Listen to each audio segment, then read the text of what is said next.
to Wild Moos. I'm Nicole. And I'm Amy. And we are bringing you a real, raw and raucous podcast. An unfiltered truth behind running a business and running a family. Dive in.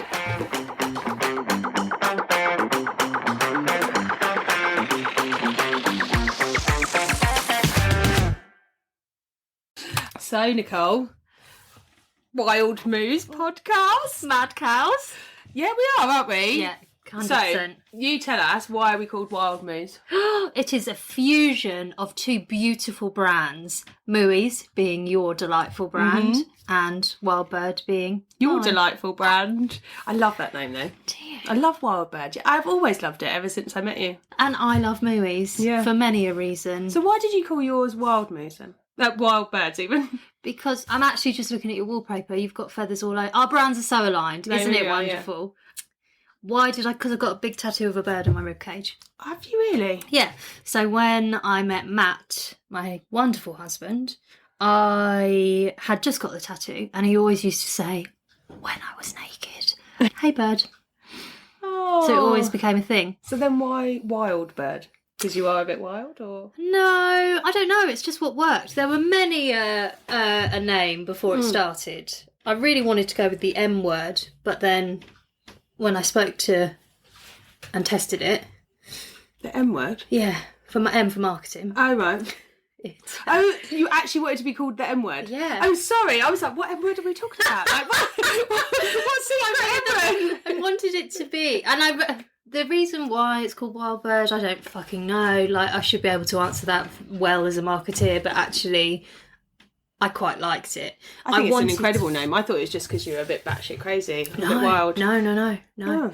I wanted it to be the M word to start with, but then lots of people said, I think they might get confused with marketing and menopause.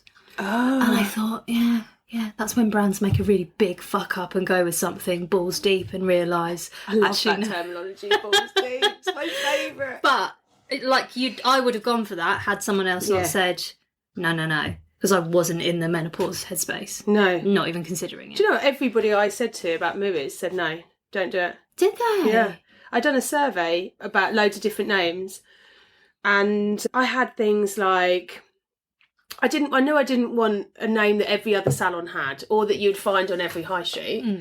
And I'd done a survey and I had like 55 responses on Facebook. Yeah, that's amazing. It was really cool, just people I know. And the survey started with like, if you wanted intimate waxing, where would you go? Do you want to go to someone's house? Yes. Do you want to would you want to go to a salon? Do you want someone to come to your home and all of that?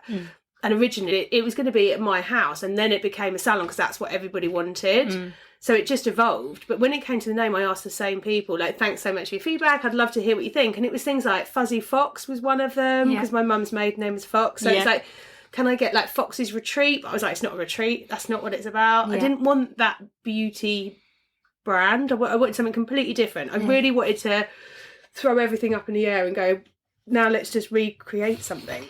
How many of the people that you asked on that survey are now brand ambassadors for Mooey's? None? Do you know that for sure? They're not brand ambassadors, as in they don't work for Mooey's. They were all people I knew on Facebook, like but friends. But they must be users within Mooey's. They've got to be. And they must, because they would have been on the journey with you from the start. How long ago was that? 11 years ago. There's got to be something in that with the people that filled it out. They would have, but they were all friends of mine because they were Facebook people, like friends. But these were people I'd met on cruise ships. These are people I met in Australia. So they're not people that can go to my salon in Farnham. Yeah. But they must be. There's a few people that probably do visit now. But I wouldn't say brand ambassadors. But lovely story to be part of it from the very beginning. They all had like an input, but every single one said no to Mooey's. Out of 55 responses. What made you say yes? Because it just felt right. How much of business is done on instinct, gut reaction? Most of mine. I'd say like 80-90% of mine. I'm very analytical. Like, I like to get all my ducks in a row and I like to have all the as much as I can to make a decision. But sometimes you just have to go with your gut, don't you? You just have to go. Because I originally wanted muffs and Mooey's. Because we specialise in waxing. So I wanted top and bottom. Yeah. And my nan used to call ladies' top lips their Mooey. So this is what I find fascinating, because Mooies is a brand. My mum also calls top lips Mooies, but I know a lot of people that call their vulvas Mooies as well. I love that you use the right terminology. Thank you. Well Probably done. your influence. Thank you. Yeah. That use that to describe their vulva. And now you've got some wonderful synergy between... Because it's intimate waxing. Yeah. But actually, it was the fact that I wanted muffs and mooies and I was going to Farnham in Surrey and I couldn't put the word muffs on my shop because it's too posh. So then when you Google mooies, in the Cockney rhyming slang, it means your face, and in the Urban Dictionary, it means your vulva. Nice! So I got it all anyway. I got my muffs and mooies without pissing anyone off. And then I just threw loads of cows in there so people didn't get offended. Is that really? Yeah. Amazing. And actually, we did have a guy who got really offended. He said, he came storming into the salon, I've Googled what this means. How dare you put a shop on Farnham and Castle Road, Castle Street. I was getting mixed up because we've got one in Bedford. Yeah. Which one is Bedford? Castle Road. So it's a Castle Street in Farnham. Yeah. And he came in and was so angry. Oh my God, he was about 80, bless him. Oh. So, but one in 10 years. But most, everybody else is like, love it. Why mooies? And then if I think they would be inclined to be offended, I just say, I love cows. I just love cows. Never let the truth get in the way of a good story. Do you actually like cows? I do now. No other choice. But I think the cows work well because my logo is a cow. Yes. So it kind of all just went in. You know, when things, it just happened. Slotted, yeah. It was like, I didn't think I loved cows, but I thought it worked with the name.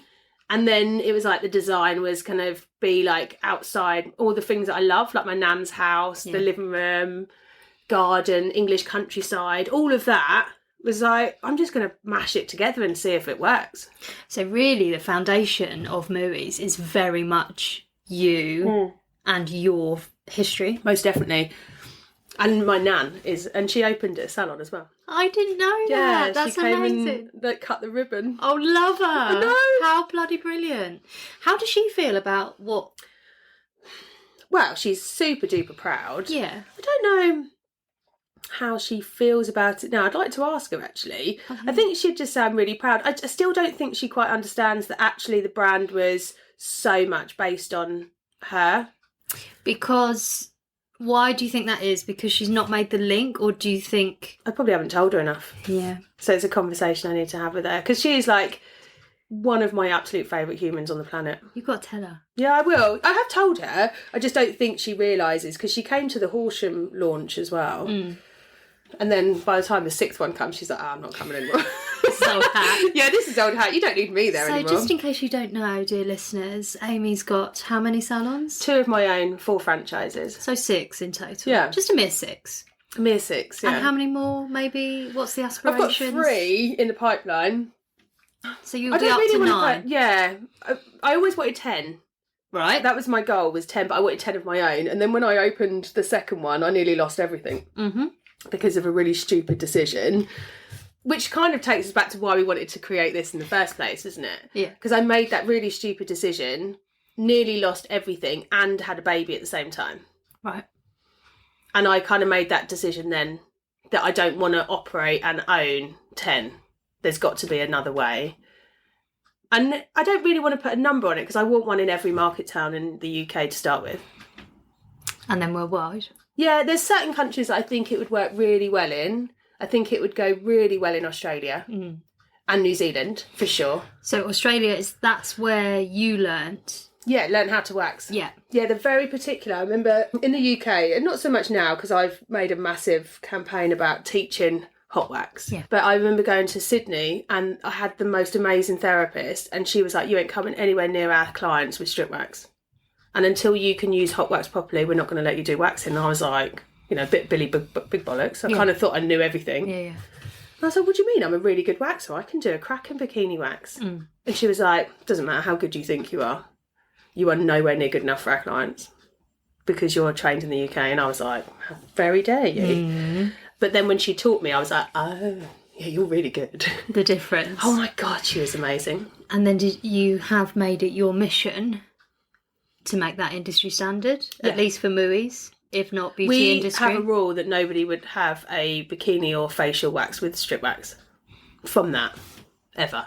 And I want to make sure colleges do that as well. So I'm really kind of supporting colleges as much as I can.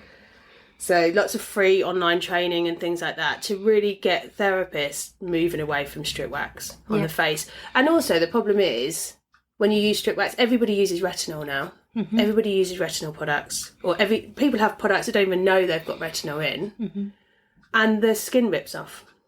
And there's more lawsuits than ever for skin tearing. Oh, Jesus. Yeah, it's funny, isn't it? Because people call it a graze in the beauty industry. Oh, you've just been grazed, and they diminish it, and it really pisses me off. That's what they called we were talking about before we started the podcast, our labour journeys, and that's what they called the state of my vulva afterwards. Yeah. If your skin has been ripped off your face, it's not a graze, is it? Let me paint this picture for you. I am laying on the sofa, legs akimbo, post birth of our second child, who was born at home. Beautiful. But Liz, the amazing midwife who stitched me up afterwards, incredible, has got camping torch on her head. Yeah, brilliant. Matt sat on my husband sat on the sofa on the other side. Luckily can't see any of this because he's being blocked by midwife bodies, and they're inspecting. I'm on gas and air having the greatest time of my life, can't really feel too much, but they're inspecting. Oh, look at Ooh. They're making these kind of noises. That's not what you want to hear when someone's looking at your vulva, really, after birth. Yeah, that's quite bad tear. I'm quite concerned about that graze up by her urethra.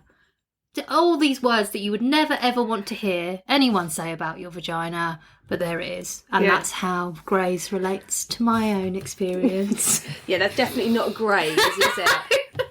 Urethra's fine, in case anyone's wondering. Is everything intact? Yeah, it's also just there still, hanging on in there. Hanging on by a thread. Yeah, literally. We might have to edit that out, Amy. Why? Because it's awful. Why? Episode 1, here she is. Welcome to Wild Moos. No, because I think it needs to be as authentic as possible, isn't it? Yeah. And that takes us really nicely to our why. Yeah. Because I don't know if anybody would ever meet anyone more authentic than us. Yeah. And I can say that hands down because I have an absolute... Although I'm trying to convert everybody to hot wax, my mission is to stop people bullshitting online. Like, I really can't bear it. Yeah. I want people to meet me and go, oh my God, you're exactly the same as who I hear or see or anything. You don't ever want to meet someone and go, oh, you're an absolute disappointment. Never meet your heroes kind of vibe. Yeah. So, Wild Moos, here we are. This is our first recording in your beautiful office. Half storage, no one's seeing that. Like, what a lovely corner. We've got a lovely corner, yeah. Welcome to being in business and being self-employed. That you couldn't get any more real than this. That side of the office is storage currently. It looks great, everyone. And then this side is our little podcast area. So we are here. We've both got different reasons probably for doing this. Yeah. But first one for me is spending time with you. It's a bit of a creative outlet, isn't it? Yeah. And I think if you're an entrepreneur, you always have like a creative side to you and a creative edge. And I feel like I am now so balls deep in business. Yeah. I don't really get that much of a creative outlet, but I do love a project, which is like a way of being creative. And I love getting my teeth stuck into things. I don't really have any of that going on at the minute. I'm growing massively. Yes. But that's all really good and exciting. But I think sometimes you need to do something that's just fun. Yeah. I feel the same. I don't actually give a shit if no one listens. I just quite like to talk to you about, in a structured way, about what we've done and whether it could help anyone else. And what we've achieved whilst bringing up 2 small humans. Just putting it out there. Yeah. You're going to have to drag me kicking and screaming into that, but 100%. Yes. Really? Yeah. I have a massive self-imposter sits on my shoulder. What, as in praising yourself and saying how well you've done? I can't. It's uncomfortable to me. Really uncomfortable. I know she's going to make me feel uncomfortable. I'm going to make you really fucking uncomfortable to talk about all of this stuff. Great. Authenticity and all that, Nicole. I'll do it. Even if my shoulders are up to my ears, I'll do it. Yeah.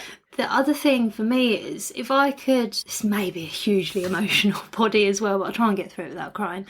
If I could make any other mother or parent feel less alone than I did when I had Eddie, my first, whilst trying to keep a business alive, in lockdown, I'd do this all day long. Yeah. All day Even if long. it was just one person that you could reach out to and go, you know what, it's going to be okay. Yeah, because it's really fucking hard. It's really hard and it's really lonely Yeah. business, isn't it? I found, I don't know whether I found business or parenting lonelier. Probably parenting. I think parenting. The first 6 months, when everyone tells you it's meant to be amazing, I was bored out of my brains. Like, I had my business already then. Did you have your business before Eddie? Yeah. No, only just. So Wild Bird started in 2019 and I fell pregnant in January 2020. Wow. Yeah, okay. So I was probably about 2 years in and it was just really lonely being a mum and also an entrepreneur. Like, I knew I could do so much. I knew that I just knew that I wanted to continue my business. I wanted to continue having all the cogs moving, but I had this new human. Yeah. And I just didn't love the baby groups. I'd much rather be planning my business. So I kind of made a pact that it'd be like half and half. So I'd spend the morning doing stuff for baby stuff, and then in the afternoon she'd sleep and I would do the stuff that really filled my cup. Yeah. What was my experience? And I always felt really guilty. Oh, God, yeah. But also I felt like I was being a bad mum, but actually, and I'm going to put it out there because I don't think people talk about it enough, I preferred business than I did parenting. And I kind of still do. Yeah, I feel the same. Do you? I absolutely feel the same. Hope is 6, coming on for 7 months old now, and the cutest fucking baby ever. That's really kind. It's her second week in nursery. She's going in 3 well days a done, week. you. Thank you. I'm still standing. But I felt like it's different because with Eddie, he was our first. It was lockdown. I didn't know any different, and there wasn't an option to go with baby groups or baby clubs or anything like that because they weren't running. But I was desperately trying to keep the business alive. Desperately. So it became, there's no other fucking choice here. Yeah. There really isn't. My husband was going out to work. There was no one that was able to come into the house to help. It was just Eddie and I. Yeah. And it was really fucking hard and really fucking lonely. Second time round, life is different. You can do stuff. But I actually... This is awful. I just don't give a shit, really. I care less this time round. I care less about going out to see and meet people because I'm trying to build something that is better for our lives. Trying. Well done. Well done for saying it. Thanks. But also, I think that's absolutely okay. Yeah. And you've got to do what's right for your family. And do you need to go to a music class where the babies aren't going to remember this anyway? No.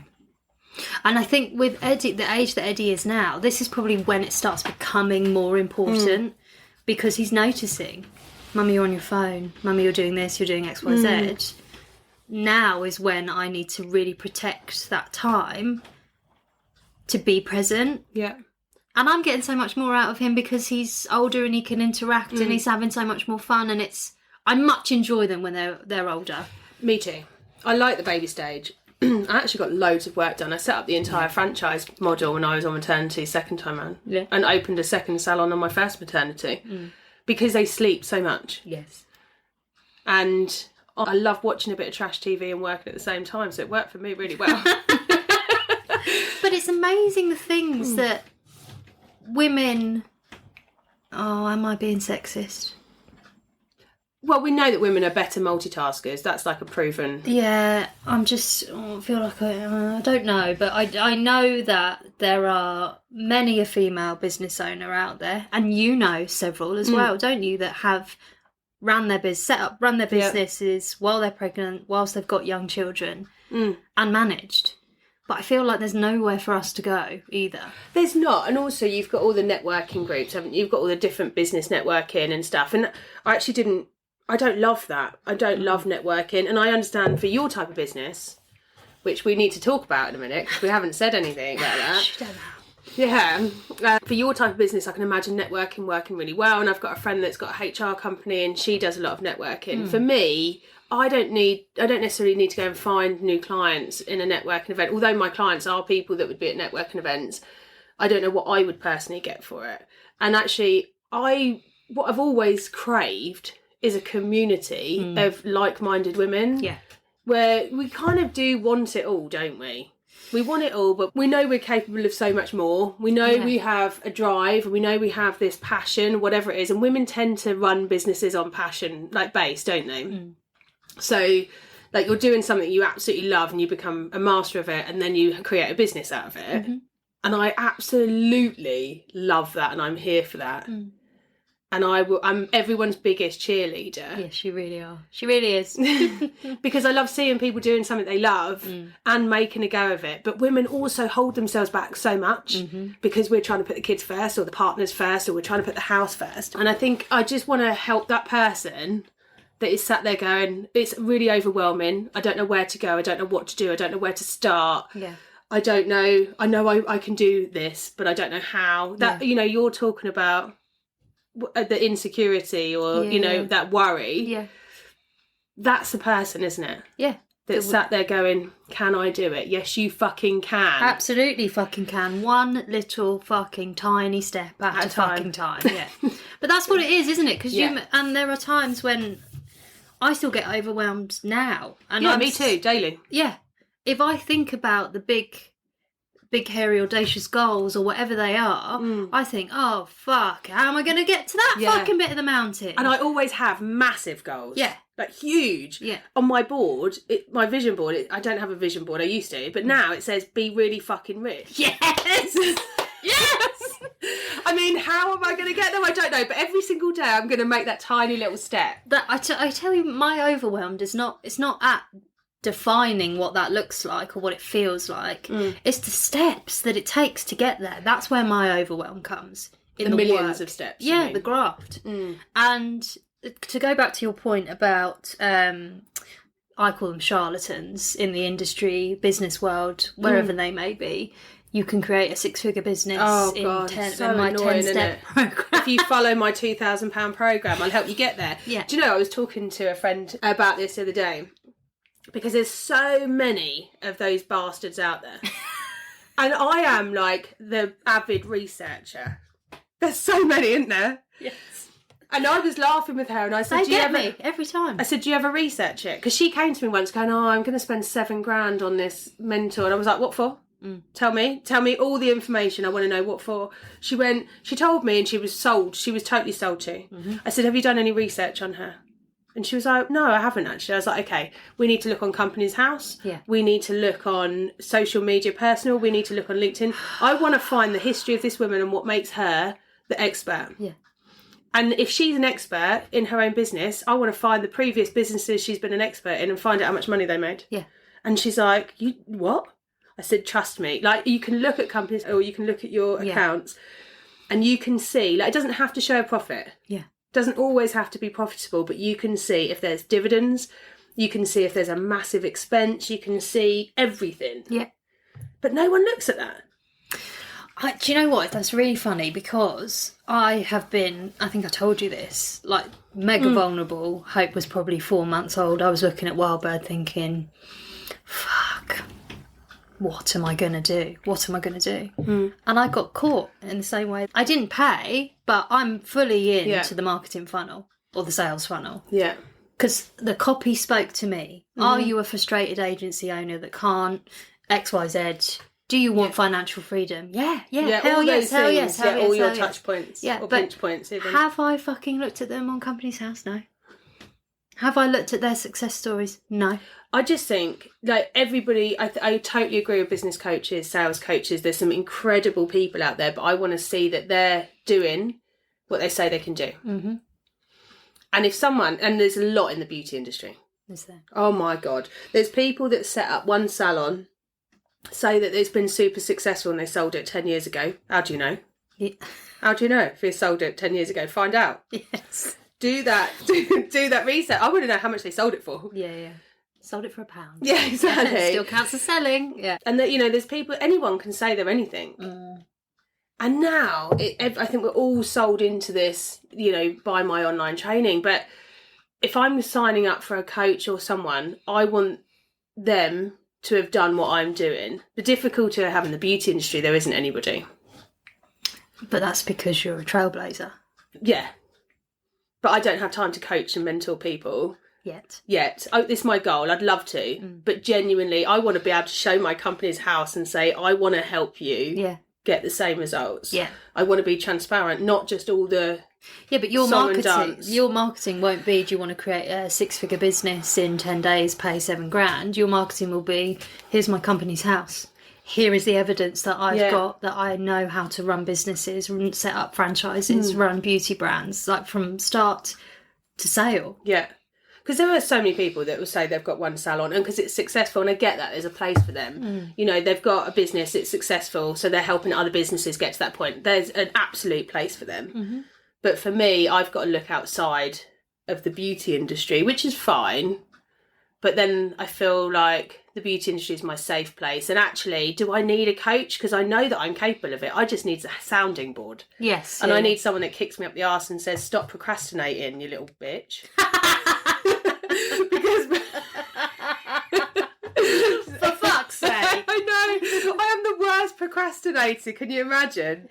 I fanny around with like all the crappy little jobs, and then I go, right, I'm going to have a month in. I'm in.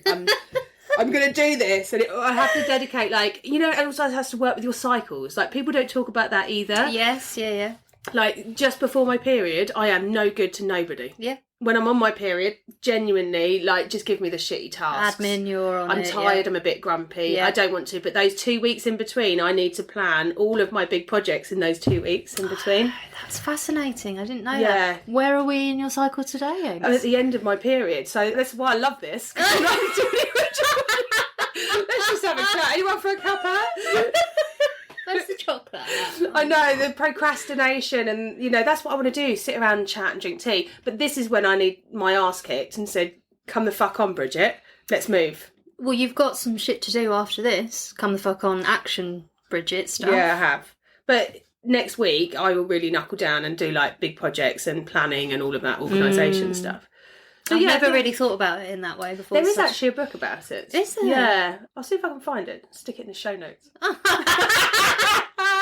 There she is. Oh, God. Can you believe we're doing this? This is for all the women out there, business owners, anyone that, needs some accountability. It's true, isn't it? It's that accountability. But also, we want to hear from people, don't we? We want to find out, like, what stage in business are you at?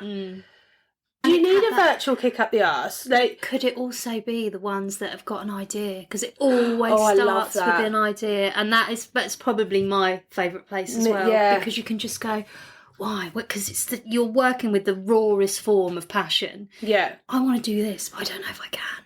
Oh, but you fucking can, and we're telling you that you can. And also, if you have the right person saying, "Let me hear your idea," and let me help you, that I'd love to do that. Yeah, same. Who for you along the journey? Do you hate that word? If we just... I don't really like the word journey. Yeah, I feel like it's... What was that word? Oh, lockdown that was overused. Everybody used it. Oh, pivot, adapt. No. Yes, no, not in business. You know what old Chris Whitty used to say every time? Unprecedented. Like, I literally want to curl up and die, put me in a grave when I hear the word unprecedented. Is that how you feel about journey? Yeah, a little bit. Oh. I don't know why. I just feel like all of those wankers that are out there selling courses that don't even know the trade, they're the ones. Join me on my journey. Join me on my journey. Like, it's like, oh, God, right. Think of another word than journey. Okay. But I bet you if I look through all of my manuals and all my training stuff, there's the word journey. I was going to say, you must use it in your marketing, surely. Yeah, surely. So we just need to quickly touch on that because Wild Bird is a marketing agency. Oh, thanks, yeah. Yeah? No, it's not. No, it is. You are a marketing agency. Yes. What's your speciality?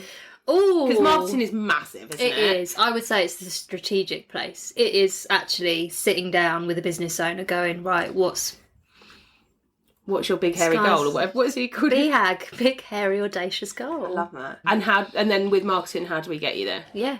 And I can totally see why you are so successful at that, by the way. Oh, sorry, compliment incoming. No.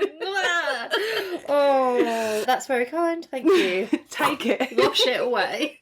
Yes. What do you want to know? I can't. I'm so uncomfortable with this. That's okay. So we met. We should really talk about this because I think actually this podcast we're going to learn so much about each other because we don't actually know each other that well. No. We have. I can't wait to hear all about your sex stories. There's not that many. You know when you meet someone and you just automatically connect, and we kind of went on a few dog walks, didn't we? We were like, we know that we've got something in us that is going to be incredible. And I said to Nicole, when we talked about this, I said we have to have a purpose and it has to be for other people rather than what do we get out of it. Oh, 100%. It has to be, like, I cannot do anything unless there is a reason behind it. Yeah. And both of us said our purpose was to help that mum in the position we were in, right? Yeah.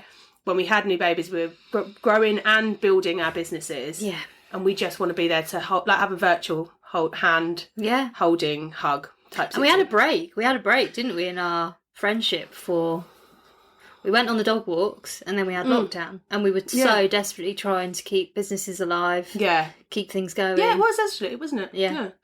But we met at the NatWest Accelerator Programme. Yeah. Which I think we should shout out about because it is sensational. Yeah. And I found out through my business manager, because I bank with NatWest. Right. Although I'm not going to talk about them much more because I'm not a massive fan of them anymore. But this programme was great. But this programme was amazing. Were you a NatWest customer? Is that how you found out about it? No, my business mentor, who has been on my journey since the start, recommended it to me, and I think that because she's well connected in the local business community, she found out about it. But she said, you must do it. It was one of the best experiences I've ever had. I agree, and I think it's been such a great foundation for me and for Wildbird, especially about my attitude towards businesses, because I come from corporate world, right? And people network, but it's in a very, very different way, and it's all about, well, as it was then, making money and building relationships.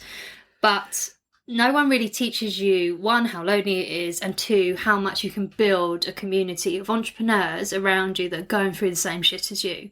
And all of those entrepreneurs, whether they've come, gone, left, only saw them once, have made a difference to Wildbird. And that started with the accelerator.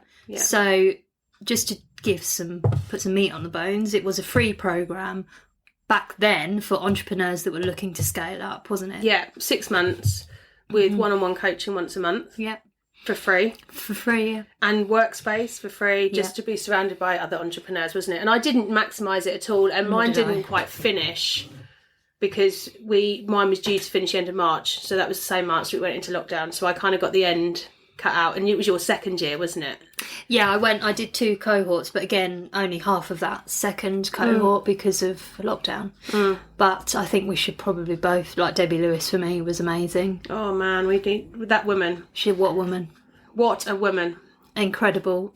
So Debbie was the coach she was a coach when you were doing it, wasn't she? And she definitely puts her money where her mouth is. Yeah. Like, she has got an incredible history of business. Yes, she does, yeah. And she can coach and mentor, and she is fully in her right to be in that position to help other businesses. Absolutely. And it would be great to get her on this if we could. Oh my God. It would be amazing. Yeah. It was amazing. And you just learn so much. Like, for me, because I was a new business owner, just learning that the right ways, whether you choose to use them or not, but the right way and foundation to set up. Like, for me, I hate finance, I hate figures, I hate expenses, always have done. So accounting, all of that shit, I think I might be allergic to. But you have to do it when you're on your own and you've got no spare revenue. You've got to keep an eye on those figures. Oh, fucking hell, do you? I've learned that the hard way. You have to really keep an eye on your figures, and if you don't like it, then you have to learn to like it. Absolutely. Unfortunately. But I think for me, with the NatWest Accelerator Programme, it was like being surrounded by other humans, and at the time I felt like I was the only one in the world that in my entire circle and community and friends and family, I was the only person in the world that was running a business. I felt like that too, yeah. And I don't actually know if I was. I don't know. But it was like, I felt like I was completely on my own island. Do you know what? I'm with you there, but I totally wasn't, because I come from a family of business owners. Yeah. But I didn't want to ask them for help. But not doing your business. No. And that's the difference, isn't it? Yeah. And you don't want to reach out to people that are doing your business because they're competitors. Exactly. Yeah. So it was like, completely own island. Yeah. But when I went there, what I love most is realising that everyone else is winging it as well. And then, when you go somewhere, you're like, oh, phew, I'm like holding it together by a thread, and I have no fucking clue what the fuck I'm doing. Yeah. And I have got this far, but I don't know how I've got this far. I've just made sure that I'm a good human and I pay my taxes. And everyone is alive, the kids are fed, whether it's fish fingers for the 5th day in a row, everybody is fed. I think I'm okay. And then I turn up at the NatWest Accelerator programme and I'm like, oh my god, there's other humans that are doing exactly the same. I remember asking so many questions like, oh, what do you do about this? And someone, always the answer would be, I don't fucking know. Just ask so and so, they're really good at that. Excuse me, Mrs. HR, what do you do about, and that's how you build the community, right? Yeah. And that is being vulnerable. Oh god, you have to be vulnerable. So I remember the first time I saw you were actually doing a presentation. Oh, I don't want to talk about it. But I learnt so much. I've still got my notes somewhere. Have you? Yeah. I learnt so much. Sat on that spread eagled on that beanbag. She wasn't sat spread eagled. Oh wow! But that's it was really good, wasn't it? And it was kind of like, this is a bit of a kindred soul. There is something there, and we need to do something. We're both very creative. You're marketing, mine's beauty. Like, you couldn't get any more different. However, our brands align. We have very similar values. Yes. And we just want to do something. Yeah, to help. And also to spend some time with each other. But we are going to get to know each other really well on this. Are you ready for the journey, Nicole? I'm ready for the journey. We said we would do a thing every week where we talk about a high or a low of the week. Or we can do both, or one of each. I don't know, whatever springs to mind. Okay. You got one thing? Are we talking business? Anything. Business or fam, either or. Okay. I'm going to go with a low. Okay. I'm going to talk about my fulfilment centre. Ooh, oh no. What's happened with your fulfilment centre? Like I don't already know the story. Tell me, like it's new. I have a fulfilment centre that distribute all of my stock. So I have product line that I sell in salons, but other beauty salons can buy it as well. And we have now made it e-commerce. Yeah. That's right, terminology, absolutely, isn't it? Yeah. Are you going to name this brand? Or? Mooskin. Thank you. Yeah, so is it I don't know, I get confused. B2B? I think I'm doing all of it. B2C, B2B. Yes, you are. I'm all of it, yeah? Yeah. Different channels. It's beautiful products, by the way, whilst we're not affiliated to any brand. It's our podcast. It's promote our shit, you know. But yeah, Mooskin is a beautiful range, and it's designed with everything I needed in my salons. But also, I'm a minimalist product user. And I think we're all sold so many things and it's all unnecessary. So I just wanted something really streamlined. Yeah. So anyway, I used to distribute from my garage. I'd be picking and packing every bloody order. And it got to the point where I was like, I don't want to do this anymore, because now when an order comes in, I'm like dreading it. Yeah. And I feel like that's basically sending a signal to the universe, don't send me any more orders. Don't sell any more of my shit, which I don't want. No. So the next stage was move it to a fulfillment centre. So they now have my 4 pallets of stock or whatever it is. When an order comes in, I don't even worry about it. How lovely. It is lovely if it fucking works. Ooh.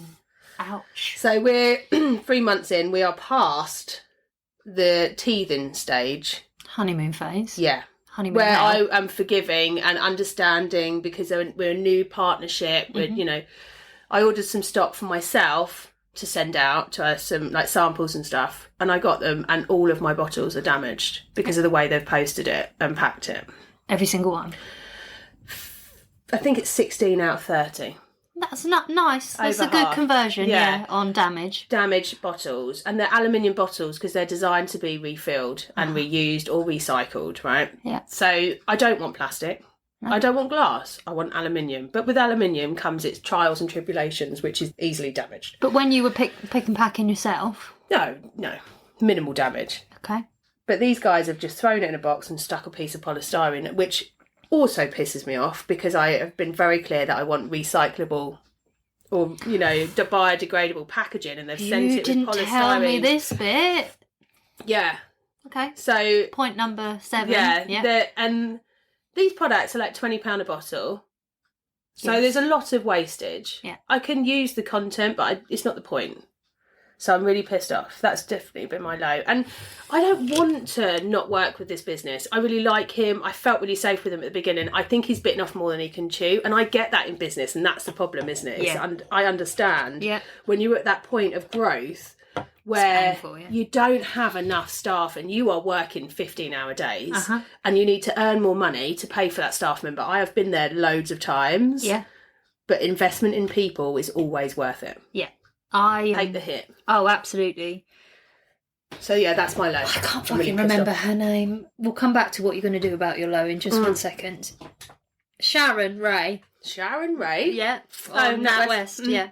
When I went, before I joined the accelerator, she did a talk at Bedford Heights round the corner. And she used the Blockbuster Netflix story and then also talked a bit about staff and employees. And one lesson that I will never forget is by the time you need any employee, it's too late. Well, that's it, because I'm ready to take my business away from him. Yeah. And I don't know whether that would break his. I don't think it would, but I don't know that. It's not really my place to know that. No, it's However, I'm not happy. The difficulty I have is I know that my business delivers excellent service. Yeah. Every touch point, I pride myself on that. And if we're not, I will always be accountable. I will always apologise, and I will always tell people what I'm doing about it. Yeah. This guy doesn't even fucking respond to my texts and emails. So you're angry now, and you were angry when I got here. And this happened when? Saturday? Yesterday. For some reason, Royal Mail delivered on a Sunday. Oh, that's been happening to me as well. Yeah, interesting. Interesting. Mr. Bond. Another thing to discuss. Right, so... What am I going to do about it? Yeah, but also, there is a huge piece here around business values and that he is directly challenging one of your business values. That's the point. It is that's jarring massive. you. Yeah, it is, because if he just owned his shit and apologised and said, I'm really sorry, I'm really down on staff, or I'm this, or I'm that, I will not charge you for your postage for the last things. I understand. Whatever it is, own it, apologise, and tell me what you can do about it. I am all in then. I'm still here, and I'll still be paying you my monthly storage costs and all of that. But the ignoring and the not being accountable really boils my piss. Yes, because you can't go back, because the value of excellent customer service that you hold so dear in Mooey's and Mooskin, you can't now communicate with your customers. No, your clients, and also I'm now like, know. What if they're placing orders and they're not receiving their stock? It looks bad on my brand, because I would never let that go out like that. So I have to fix it, because I don't want any of my customers experiencing that feeling that I've got where you've bought something and it's damaged. You don't fucking know it, yeah. So what are you going to do about it? I've given him basically a couple of days to give me a time that I can speak to him this week. I've said, I need to speak to you. Let me know your availability this week. What's your... My cut-off is if I don't hear back from him Wednesday, I'm going to be hounding him on the phone. Yeah. And if I have to drive 4 hours to Yeovil to show up at his office, I will. Okay. And then... once I have communication with him, we can figure out a plan. But I will be brutally honest with him. Nicely, but this is not okay. No. This doesn't work for me. The last resort is that I take my business and go elsewhere. How close are you to last resort? If I don't hear back from him by Wednesday, I'm going to start looking for another one. That's big. It is big, and it is a massive ball ache. Yes. Because that means... moving the stock. I've got to get my stock from Yeovil to another fulfilment centre. I've got to hire a van. I've got to have someone to look after the kids, so me and my husband can go and pack all the boxes ourselves, because I don't trust that they will do it properly if we're breaking a relationship with them. Yeah. I want to go in and get my own stock, box it the way that I want, and take it to a fulfilment centre myself. Well, because you're on damage limitation. Yeah. And I can't afford to just be like handing out stock. And I'm really disappointed, because in all of the conversation, this has been like a really key part for me. This is aluminium bottles. Please respect it. Please take care of my stock. I'm not a big enough business to just be writing off 10% of my stock, you know? Well, the thing is as well, you took a leap with him. And if he read you right and listened, then he should know that. But he is in that overwhelmed stage, I think. Yeah, but there's no excuse to bury your head in. Either. Because your value is excellent customer service, incredible products. Respect it. Yeah. And even the sustainability piece about... That really bothers me, because I've always used completely biodegradable packaging. And he said to me, do you mind if we reuse stuff? I was like, definitely not. Like, Please do. please recycle. I don't care if customers receive boxes that have been used before. I don't care about any of that. Have you listed out all the things that have upset you in this process? Well, I've got all the emails that he's ignored. But even because I didn't know about the polystyrene until just now, so all of those points, there's so many now, and the impact that it's having, he doesn't need to know them, but just I feel like I'm letting my customers down. I feel that I'm letting my standards down because of the sustainability that you are completely ignoring. I feel that you don't have respect for my products or me as a business owner, like all of those bits. But they're also conversations I've had. So what I will keep it for is that next person that I go over to, and I'll be really clear, this is what I stand for and this is what I need, and if you can't deliver on this, then we can't work together. Which means that he's going to lose out, and I feel really bad for him because he's a really nice guy. But Debbie Lewis said something very, very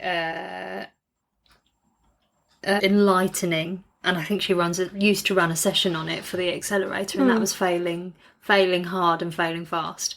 Yeah, you just need to make a decision, and I'm there. I'm making my decision, and I know that it's going to be a really hard work to change it, and it'll be the right decision. But I'll learn so much from it. Yeah, but I think there could be some value in writing down those bits because they all, and it's the I don't feel heard, you don't have respect for my business. All of even if he doesn't go anywhere else, it's going to help fuel that conversation and that communication with him. Yeah, because there's so many things. I didn't realise how many things he's. Yeah, disappointed me. Let me down. Unfulfilled. Yeah, unfulfilled. Boom, boom. There she is, marketing. Thank you very much. I think we're nearly coming to the end. What's yours then? High or low? Oh, I am going to go high.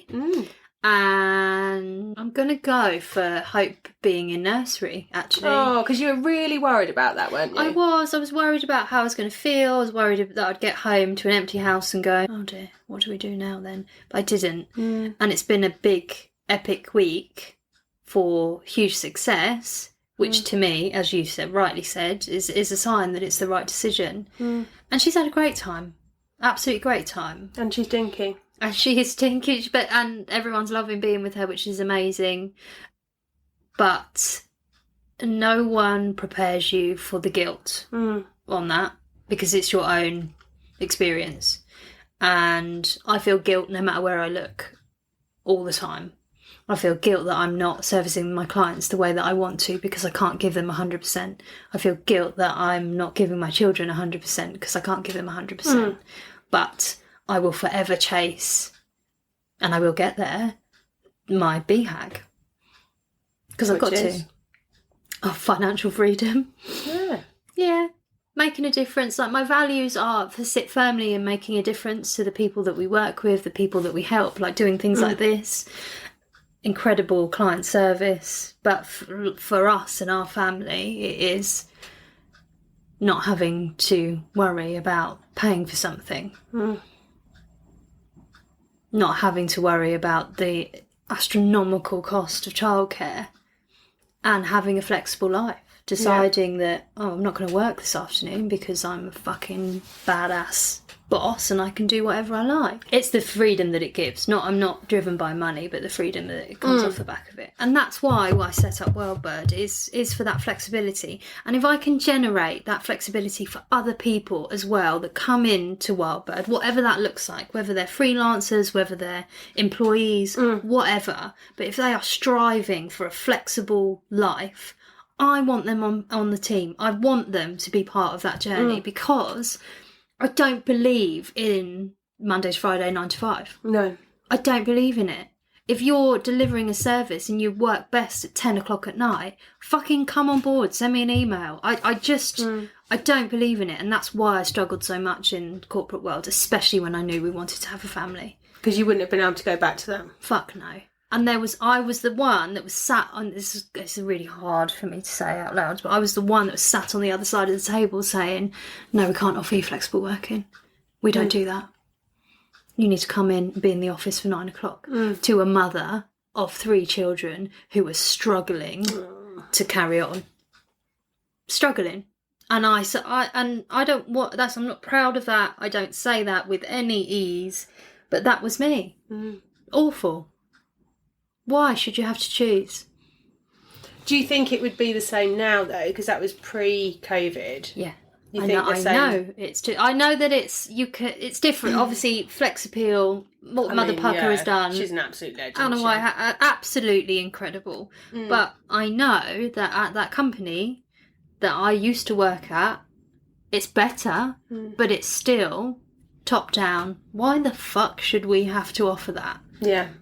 They need to be in the ownership of people. They need to be in the office. They need to be coming back 2 days a week. Why? Why? I think that I don't think that you can beat being in person.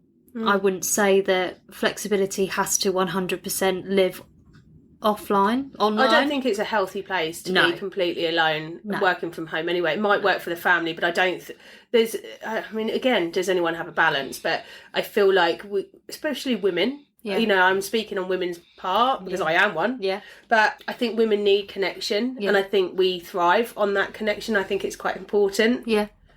To have that connection. I wouldn't say it should be like set. But there is an element if you are the primary caregiver. Yeah.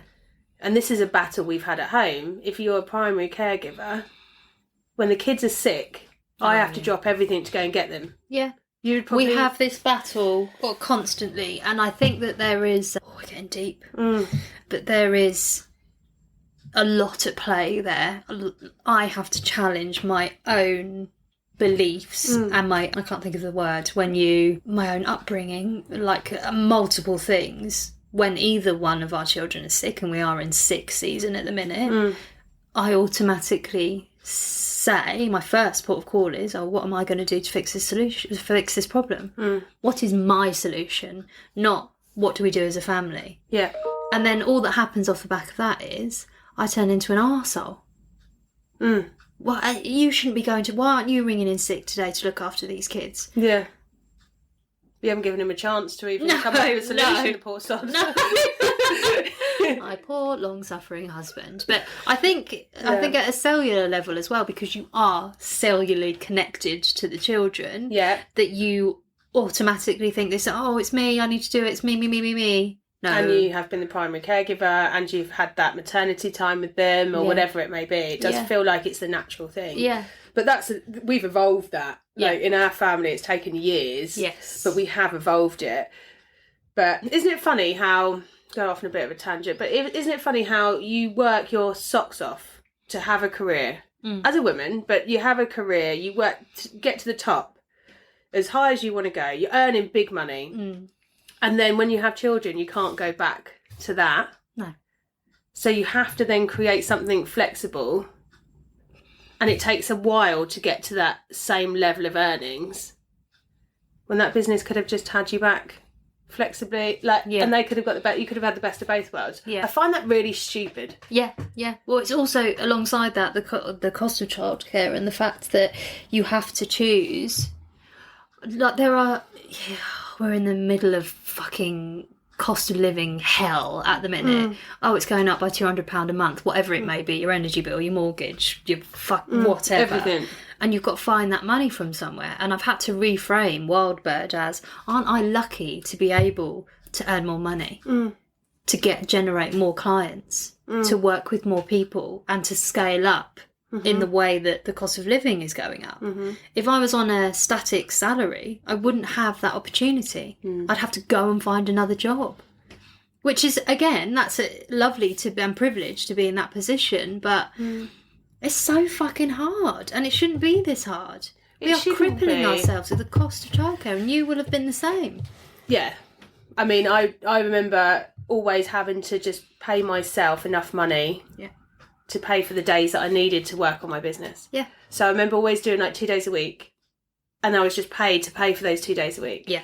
And then I needed 3 days a week. So it'd be like, right, how do I find childcare for 3 days for both kids? Well, the business got to pay me more, but what can I do to drive revenue to make the business pay me more? Yeah. And it was constant. But whether you're employed, whether you work for yourself, that is everybody experiencing that. Yeah. And we all want, I'll get down off my soapbox in a minute, but we all want nice new cars. We all want TVs in every bedroom. We all want subscriptions to everything. And I love talking to my nan about stuff because she turns around and she's like, you just don't know what poverty is. No. You're all talking about a cost of living crisis. You know, it's different because you had one parent working and one at home with the kids. But it's like, you know, you think you're poor if you can't afford a holiday abroad. Yeah. We were poor because we're living on potatoes. Anyway, so this is about business. This is about how we can help you when you are a mum in business. Specifically, is that who we're talking to, or anybody? I mean, anyone. Yeah, if you're here, thanks for listening. If you've made it this far in. Yeah, you're an absolute saint. Yeah. I don't know what we're doing next week. Something else. Some other shit. Look forward to it. Oh, it'd be wonderful to hear from you. Yes. Thanks, guys. Bye. Thanks for listening. Don't forget to give us a cheeky follow, wild_moos. And if you've got anything that you want to hear from us, or if you've got any questions, please just ping us a DM. We'd love to hear from you. And please subscribe. Bye.